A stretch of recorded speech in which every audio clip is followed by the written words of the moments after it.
20 minutes before 8 here on Morning Live. Well, today is World Read Aloud Day and the National Nal'ibali Reading for Enjoyment campaign, with Nal'ibali meaning here's the story in isiXhosa.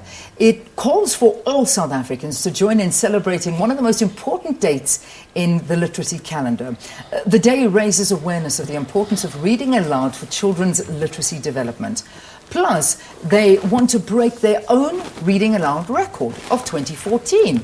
To tell us more, we're joined in the studio by Sally Mills, who is the Network and Communications Coordinator at Nal'ibali, and Gcina Mhlophe, author and storyteller. Couldn't think of anyone better to bring into studio when it comes to reading aloud. Yay. Both of you, thank you so much for being with us here on this Reading Aloud Day. Thank you for having us. Awesome, Thank you. awesome. Okay, so we want to break a record. So what was the record last year? So last year, with the help of all South Africans, we were able to reach 48,000 children. So there was no way Nal'ibali could do that by themselves. Yeah. So we called on South Africans, we got schools, libraries, fellow literacy organizations involved, everybody, all adults, caregivers, everybody jumped in, and we were able to reach 48,000 children. Wow. That's fantastic. Of just groups coming together and Groups, reading out loud, individuals, just big reading to groups, small schools. groups. You know, it really doesn't matter. It's just about enjoying the day, sharing a story together. Stunning. Okay, I want to go back to your childhood, Gcina. Now, did you have somebody reading out loud to you? Did you have somebody telling you stories? Telling out loud.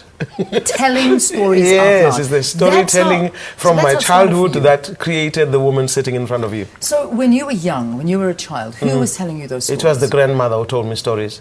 Absolutely. So I was very lucky. And when I went to school for the first time, it was like crossing from the spoken word to the written word. And Yeah. so I was ready. I was so ready. That's what prepares you, because you learn to listen. You learn to create images in your mind. You travel, you see, through stories. And loving of language, I think it was born at that time when I was being told stories. What was one of the favorite stories that your grandmother told you? She told all kinds of stories, but I think one of my favorite stories, which I don't tell very often, is the story of the Nal'ibali, this animal that lived in the water, and a prince who couldn't speak. And on the day he came back from mountain school, he started speaking. He went to his mother and his father. He said, I want a skin of a Nal'ibali. Yeah. And from that day onwards, everything changed. And in fact, his father handed over to him when he came back from hunting the Nal'ibali and said, you're ready to be king. Beautiful. Yeah. So, I mean, you know, these are the stories that perhaps we, you know, you talk about reading out loud to our children from the earliest of possible ages. Yes. But it's not only about reading out loud, it's about telling stories. Sharing stories. Sharing, that's the operative word. Yeah. Sharing. Stories are how we make sense of life. Yes. So, you know, that's how we communicate, share our problems, ideas, connect with others.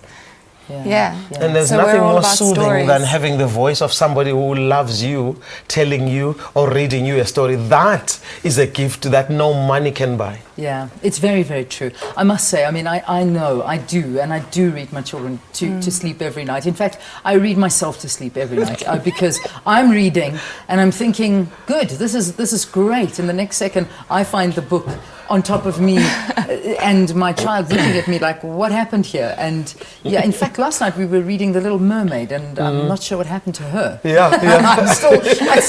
We're in the middle of the story, but it's beautiful. Your imagination goes somewhere, your children's imagination. Yes. And I mean, what are the benefits of reading? I mean, not of reading, of storytelling. Well, for reading out loud, Leanne, you know, it really helps children to get an idea of how stories work, how books work, how to make meaning from books and literature. It really helps them to develop their comprehension skills, their vocabularies, imagination, problem solving. You know, the benefits are limitless. And I think one of the most important things for parents at home to remember is that by reading and sharing stories, even just for a few minutes every day, by the time their kids get to school, they're going to be so prepared and so ready, and they're really just going to soar.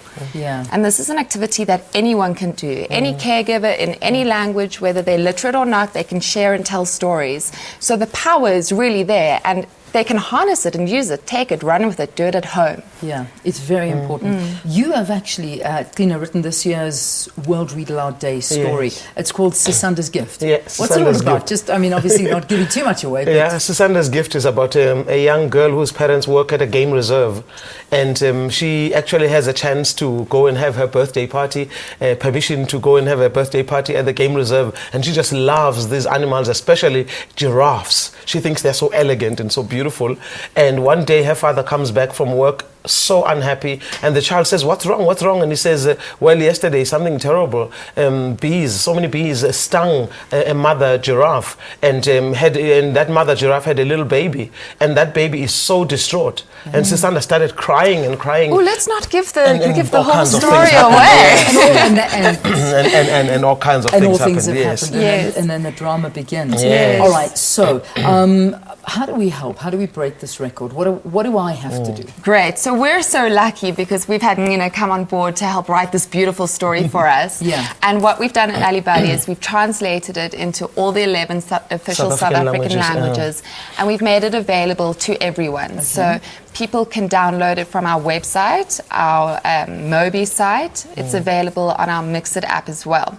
It's really straightforward. Go online, get a copy of the story, read it with your children. All right. Yeah. As simple as that. As simple as that. What is the website? I know The we've got it on the website screen, is but- www.nalibali.org, and for those wanting to access it from their phones, it's nalibali.mobi. Okay. All right. So it's Nal'ibali.org. all right. That's how you go download it on there, Yeah. and you've got this story that you've got to read out loud. Yeah, And- so the story is there. It's available in the different languages. It's available as a story card, which has tips and ideas for people on how to share it with their Yes, kids, how to yes. really enjoy it. There's some finger puppet activities to even deepen the story and make it more fun. Yeah. And then people can also sign up on those two platforms. Let us know, how many children did you read to? Lovely. Was it 1 child, 10 children, 100 children? Yeah. Yeah. And break Each the story record. matters. Yes. We'll break the A record. friend of ours yesterday phoned me at the airport. I'm so excited. I was asked to get one school organized for this, but I got 21 schools. I said, you go, man. You go, man. Wow. Those are soldiers who believe in this thing called literacy, who believe in the joy of reading and stories. Fantastic. Yeah. That's it. Unbelievable. Yeah. Thank you so much. Good luck Thank with it. you. I hope that this is a massive day for you. It's World Read Aloud Day. You have my vow and commitment. I'm going to download it and read it to my children. You want to read tonight. Sisanda's Gift I'm to your going children? to read it tonight. Tonight they're going to hear that story, and I'm not going to fall asleep. Clever, I'm wena. phoning you tomorrow to tell you Clever, how it ends. All right, in studio with us, Sally Mills, who's the communications coordinator of Nal'ibali Reading Project, and of course, Gcina Mhlophe, who is the storyteller, poet, and freedom fighter here in South Africa.